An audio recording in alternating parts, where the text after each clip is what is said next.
안녕? 오늘은 하느님의 아들 예수 읽어줄게요. 김문기 글, 원현진 그림, 한국 삐아제, 하나님의 아들 예수.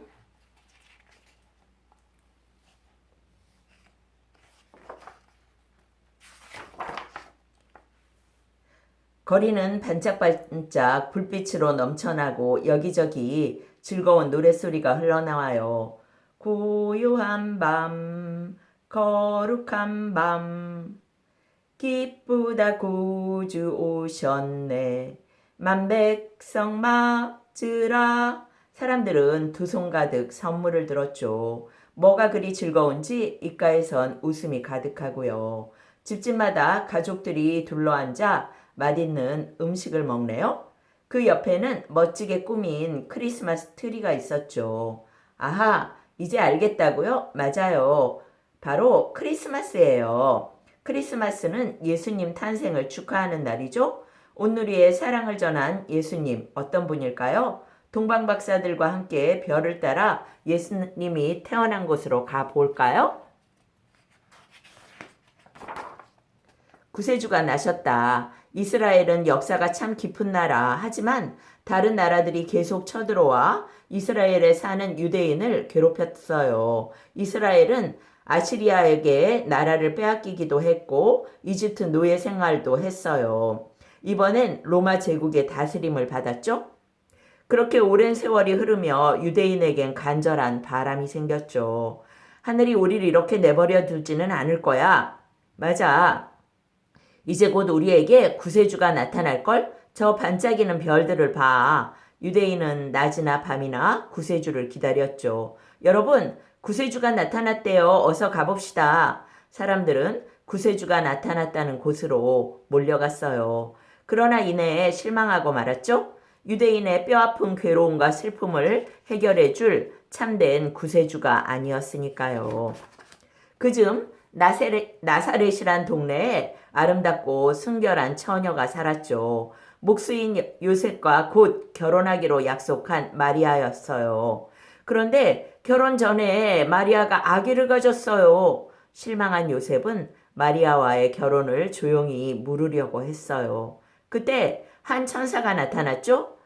다윗의 자손 요셉아, 마리아를 아내로 맞는 일을 두려워하지 말라. 마리아가 아기를 가진 것은 성령께서 하신 것이야. 마리아는 곧 아들을 낳을 것지. 그 이름을 예수라고 지어야 해. 예수는 하나님의 아들, 모든 사람을 죄에서 구원해낼 구원자야. 요셉은 천사의 말을 따르기로 했죠. 그래서 마리아가 아기를 잘 낳을 수 있도록 도와주었죠. 그러던 어느 날 로마 제국이 인구 조사를 했어요. 그래서 요셉은 인구 조사를 받으려고 고향인 베들레헴으로 찾아갔죠. 배가 부른 마리아와 함께 말이죠. 밤이 깊었지만 요셉과 마리아는 여간방을 구할 수 없었어요. 그래서 어느 여관 허름한 마곡간으로 들어갔죠. 마리아는 마곡간에서 아기를 낳았어요. 아기를 말 구유에 누이자 천사들이 나타나 아기 예수의 태어남을 노래했죠. 높고 높은 곳에서는 하느님께 영광이요 땅에서는 기뻐함을 입은 사람들에게 평화로다. 요셉과 마리아는 아기를 안고 하늘에 감사 기도드렸죠. 그때 동방에서 별을 연구하던 박사 3명이 유난히 반짝이는 별을 따라 예루살렘으로 왔어요. 유대인의 왕으로 나신 분이 어디 있습니까? 우리가 그 별을 보고 경배하러 왔습니다. 헤롯 왕은 동방 박사의 말을 듣고 대제사장과 백성의 서기관을 불러 물었어요. 유대인의 왕이 어디 태어날 것 같소? 베들레헴이라는 마을에서 유대인을 구원할 사람이 태어날 거라는 예언자의 말이 쓰여 있습니다. 구세주가 태어나면 내 자리를 넘볼 텐데 결코 가만둘 수 없다. 그러나 헤롯 왕은 이내 마음을 가라앉히고 동방 박사들에게 베들레헴으로 가서 아기를 찾아보라 말했어요. 헤롯 왕은 자기도 경배를 드리겠다 했지만 아기 예수를 찾아내 죽이려는 속셈이었죠. 동방 박사들은 별을 따라가 아기 예수 있는 곳을 알아냈죠. 유대인의 왕이 태어난 걸 축하드립니다. 여기 황금과 유향과 몰약을 드리니 받아주세요. 동방 박사들은 아기 예수에게 경배를 드렸어요. 그리고 날이 밝는 대로 헤롯 왕을 찾아가서 이 소식을 알리려 했죠. 그런데 꿈에서 헤롯 왕에게 돌아가지 말라는 이야기를 듣고 그냥 자기 나라로 돌아갔어요. 그 뒤 요셉도 꿈을 꾸었는데 한 천사가 나타나 헤롯 왕이 아기를 찾아서 죽이려 하니 어서 이집트로 피하여라. 요셉과 마리아는 한밤중에 아기를 안고 이집트로 떠났어요. 헤롯 왕은 동방 박사들이 찾아오지 않자 속은 줄 알고 병사들에게 명령했어요. 베들레헴에서 태어난 지 2해가 지나지 않은 사내 아기를 모두 죽여라. 다행히 먼저 이집트로 피했던 예수는 목숨을 건질 수 있었죠. 그 뒤 예수는 헤롯 왕이 죽을 때까지 계속 이집트에서 살았어요. 소년 예수 예루살렘으로 가다. 어느덧 예수의 나이 12살. 그동안 이집트를 떠나 나사렛에서 살던 예수는 길을 나섰죠. 6월절을 맞아 부모님과 함께 예루살렘으로 찾아가는 길이었어요. 예루살렘 성전 안팎에는 사람들로 꽉 찼죠.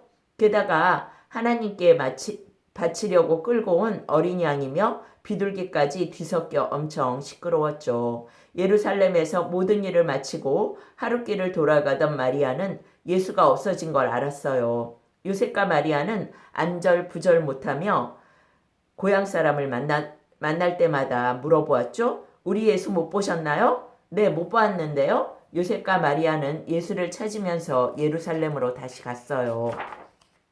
아니, 예수가 저기 있어요? 사흘 뒤에 요셉과 마리아는 성전에서 선생들과 얘기하고 있는 예수를 보았죠. 주위에 몰려든 사람들은 예수의 지혜로움에 감탄한 모습이었죠. 마리아가 예수에게 다가가 물었어요. 너는 여기에서 뭘 하고 있는 거니? 널 찾느라고 아버지와 내가 사흘간 얼마나 힘들었는지 아니? 저를 찾으시다니요? 예수는 오히려 이해할 수 없다는 듯 말을 이었죠. 제가 아버지의 집인 성전에 있으리라는 걸 모르셨어요? 아버지의 집? 요셉과 마리아는 무슨 말인지 도통 알 수 없었어요. 하지만 마리아는 예수의 말을 마음에 두었죠. 요한에게 세례를 받고 제자를 모으다. 예수는 낮엔 아버지를 도와 목수일을 했고 밤엔 어머니와 함께 성경 읽으며 지혜를 더 키워갔어요. 예수는 30살 때 세례 요한을 찾아가 요르단강에서 세례를 받았죠. 그리고 광야로 나아가 40일 동안 아무것도 먹지 않고 기도하며 마귀의 꼬임도 물리쳐냈어요. 모든 괴로움을 이겨낸 예수는 하나님 목소리를 듣고 갈릴리로 돌아왔죠. 그리고 용서와 사랑의 정신을 사람들에게 전하러 다녔죠. 때가 이르렀도다. 하나님 나라가 기꺼이 가까이 왔으니 회개하고 복음을 받으라. 나는 하느님의 아들이니라. 하나님께서 여러분을 구원하려고 독생자인 나를 보내셨도다. 그동안 구세주를 기다리던 사람들은 예수의 이야기를 들으며 깊은 감동을 받았죠. 유대인은 가난과 온갖 병에 시달리고 있었기 때문에 예수의 이야기는 사람들에게 희망을 주었답니다. 예수는 갈릴리 호수로 찾아갔죠. 그곳엔 가난한 어부들이 그물을 씻고 있었어요. 어부들은 밤새도록 그물을 내렸지만 물고기가 통 잡히지 않는다며 투덜투덜.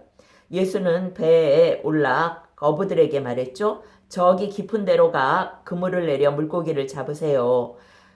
어부들은 예수가 가리키는 곳으로 가서 그물을 던졌죠. 그러자 그물이 찢어질 정도로 물고기가 많이 잡혔어요. 잡힌 물고기를 배 2척에 채워놓으니 배가 가라앉을 정도였어요. 어리둥절한 어부들은 너도 나도 예수 앞에 엎드리며 말했어요. 당신은 대체 누구입니까? 나는 하느님의 아들 예수이니라. 이 이야기를 듣고 어부들은 어쩔 줄 몰라 했죠. 두려워하지 말라. 이제부터 너희는 사람을 낚는 어부가 되리라. 어부였던 베드로, 안드레, 야고보, 요한은 모든 것을 버리고 예수를 따라갔어요. 그 뒤로 예수를 따르는 사람들이 많았죠. 되게 헐벗고 굶주린 사람들이었죠. 아무것도 배우지 못한 사람들이었어요. 하늘의 말씀을 사람들에게 전하다. 예수는 갈릴리에서 사람들을 가르치며 하늘의 말씀을 전했어요. 또 아픈 사람과 몸 약한 사람들을 볼 때마다 고쳐주었죠. 죄짓고 병든 자들아 다 내게로 오라. 예수에게 가면 병을 나을 수 있다는 이야기가 퍼지며 예수가 가는 곳마다 수많은 사람이 몰려들었어요. 신약 성경 마태복음 14장 13절에서 21절을 보면 예수가 일으킨 기적이 써 있어요. 예수님, 날도 저물었는데 사람들에게 먹일 것이 없습니다. 어찌하면 좋을까요? 제자들이 걱정하고 있는데 한 어린아이가 찾아와 자기 도시락을 내놓았죠. 도시락 안에는 물고기 2마리, 보리떡 5개가 들어있었어요. 오병이어의 기적이네요. 사람들은 예수님은 그 어린아이를 칭찬하고 하늘에 기도 올렸죠. 자, 이 떡을 사람들에게 나누어 주어라. 네? 모두에게 다 나누어 주라고요? 그런데 참으로 놀라운 일이 벌어졌어요. 제자들이 물고기 2마리, 보리떡 5개를 떼어 사람들에게 나누어 주는데 그 양이 무척 많았죠. 5,000명에 이르는 많은 사람이 배불리 먹고도 12바구니가 남았으니까요.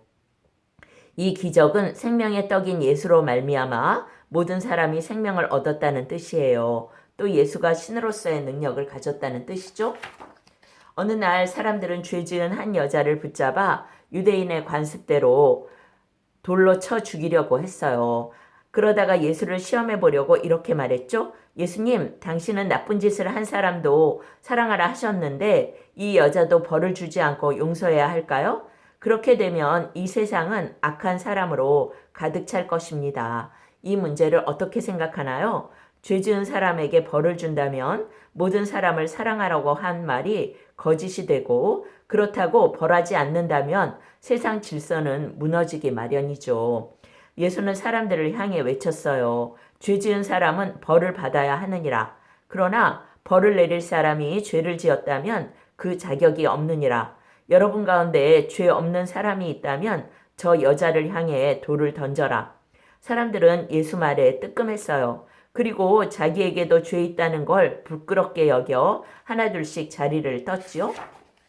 예수는 가는 곳마다 하늘의 뜻을 전했어요. 그래서 따르는 사람이 구름처럼 많아졌죠. 하느님께서 나를 보내시어 묶인 사람들을 풀어주고 눈먼 사람들은 보게 하시고 억눌린 사람들은 자유를 얻게 하셨도다. 칼을 쓰는 자는 다 칼로 망하느니라. 예수는 창칼을 들고 서 있는 로마 병사들을 보고도 두려워하지 않았어요. 늘 당당했으며 오히려 로마 병사들을 불쌍하게 여길 뿐이었죠. 저 로마 병사들을 두려워하지 마라. 하느님 앞에서는 모두 어린 양에 지나지 않는다. 하나님 앞에서는 높고 낮은 사람 없이 모두 가엾은 죄인일 뿐이니라. 십자가를 짊어지다. 예수를 따르는 사람도 많았지만 못마땅해야 하는 사람도 많았어요. 특히 대제사장과 백성의 장로들이 그랬죠. 예수라는 자가 우리 자리를 넘보고 있어. 예수는 아예 대놓고 자기를 유대인의 왕이라 한단 말이오. 이대로 내버려두면 누구나 다 예수를 믿고 따를 텐데 어찌하면 좋겠소? 결국 꾀를 내어 예수를 죽이기로 했죠. 그래서 예수의 제자였던 가룟 지방 사람 유다를 돈으로 꼬였어요. 예수가 누구인지 알려주면 너에게 은화 30잎을 주겠다.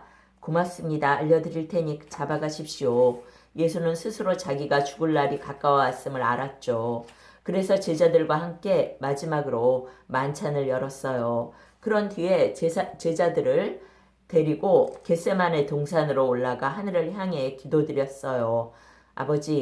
아버지는 모든 것을 하실 수 있으니 이 일을 저에게서 옮겨주소서. 그러나 제 뜻대로 하지 마옵시고 아버지의 뜻대로 하시옵소서. 예수는 기도를 마치고 동산에서 내려오자마자 로마 총독 빌라도에게 끌려갔어요. 예수를 십자가에 못 박아 주시오. 예수에게는 죄가 없지 않은가? 아니요. 예수는 엄청난 죄인이요. 차라리 몹쓸 강도 바리바를 풀어주고 우리 손으로 예수를 십자가에 못 박게 해주시오. 빌라도는 고민이었어요. 예수에게 아무 죄가 없었기 때문이죠. 하지만 유대인들은 더욱더 소리 높였죠. 예수의 가르침을 받았던 사람들마저 무서워서 조용히 있거나 함께 거들었어요. 결국 빌라도는 예수를 유대인들에게 넘겨주었죠. 유대인들은 곧바로 예수에게 십자가를 지었어요. 그리고 십자가를 지고 걸어가는 예수에게 침뱉고 욕을 했죠.